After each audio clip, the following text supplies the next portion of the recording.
The stage was set. For the icons of English rugby and their supporters, all roads led to Rome for the final round of the 2014 RBS Six Nations. After defeat to France in round one, the Red Rose had recovered to record their first Triple Crown in 11 years.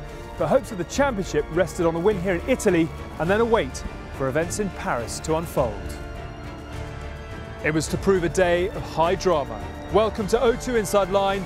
This is the story from the Stadio Olimpico.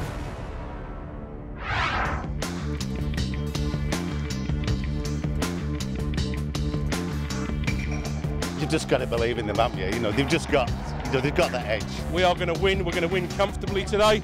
Mike Brown, he's on fire at the moment. Extremely excited, and England are definitely going to win.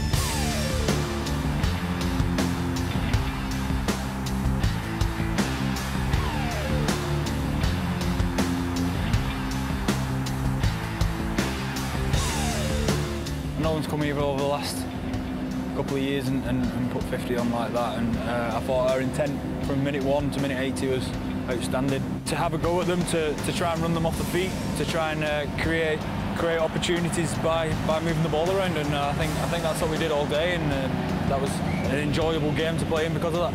He's been brilliant. He's been one of the standout players for us. Every time he gets the ball, he breaks however many tackles he does. No one can get hold of him. You know, he's an unbelievable competitor and shows it every time we step out on the field. There's obviously an opportunity on the short side, and Danny jumped out, and I happened to pick a line off him, and thankfully I didn't have to run too far. Everyone's been helping him into place and making sure that you know, he knows his stuff, but just make sure you get the ball to him in the game, and you know, he showed what he can do today, and you know, it's going to make some tough competition for places now. Coming here and just seeing white shirts everywhere is special, and to hear the noise that they're making, and you know, it really does make you proud to be English and proud to wear the shirt. What Lancaster's built up in the environment, I think, you know, if we get a bit more clinical and we execute a few things like you saw today, you know, it's a bit sloppy. If we get that right, I think we could be probably one of the best teams, if not the best team in the world. 6 players made their Six Nations debut. Twickenham became louder and stronger, and confidence within the group seemed to grow game by game. O2 Inside Line caught up exclusively with Stuart Lancaster and some of the members of the squad to reflect on the tournament that's been. England opened their account to the 2014 RBS Six Nations away in Paris and featured 3 debutants in their backline. The accuracy and the execution of all the things we worked on in training coming through into the first game, having had such limited preparation, such an inexperienced side, was hugely positive. We conceded 2 tries very early on, but we showed great character again to come back into the game, to lead the game. I remember the key message being under the sticks: let's not get rattled by these 2 early scores. You've got to commend the team and the boys for fighting back from two tries down.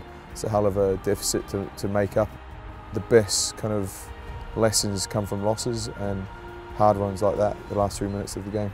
That's, you know, those heartaches drive the team.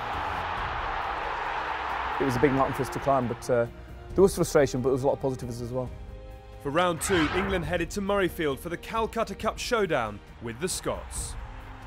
We're quite confident, but I think there was a bit of nerves to perform and to not potentially have that banana skin, because we knew if we'd lost again, then the tournament is out the window, isn't it?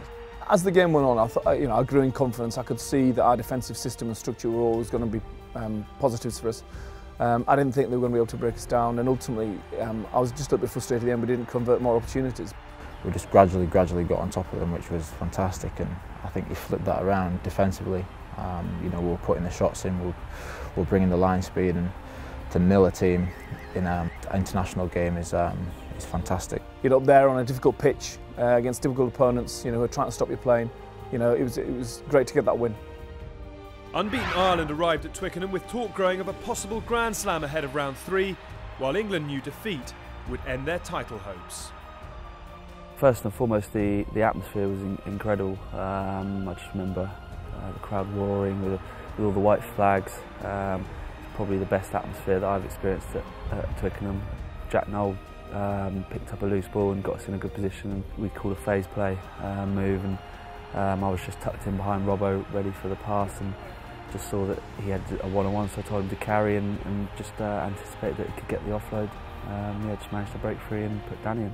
Obviously, beating Ireland is a great achievement with all the players that they've got, the Lions players, and what they've achieved in their career. And you know, they were unbeaten in that tournament up until then. So, you know, to turn them over was an incredible feeling, and obviously spirits were massively high afterwards. It was just a great game of rugby, wasn't it? You know, the two good sides going at it, and it was nip and tuck, and ultimately we edged it. And you know, it was one of those great days at Twickenham that I think we'll all remember. After defeating Cardiff last season, it's difficult to remember a win that England fans wanted as much as Wales at home. You know, everyone made a big thing about it, you know, what happened the previous year, and the most important thing was controlling your emotion and delivering a good quality performance, and I think we did that. I think we deserved winners on the day. D was holding really well, like I said, and you know, in attack we were starting to get into some good shapes and, you know, really putting them under pressure. So, yeah, we always felt really good and comfortable, and, you know, it is a good feeling to be able to go out there and do that to a side like Wales. It goes to show that you can't just come to Twickenham and try and bully us and try and be the bigger physical team, because, you know, we'll match you there, certainly. I think we've made good progress in the set piece, so our scrum ball's been good, line-out delivery's been good.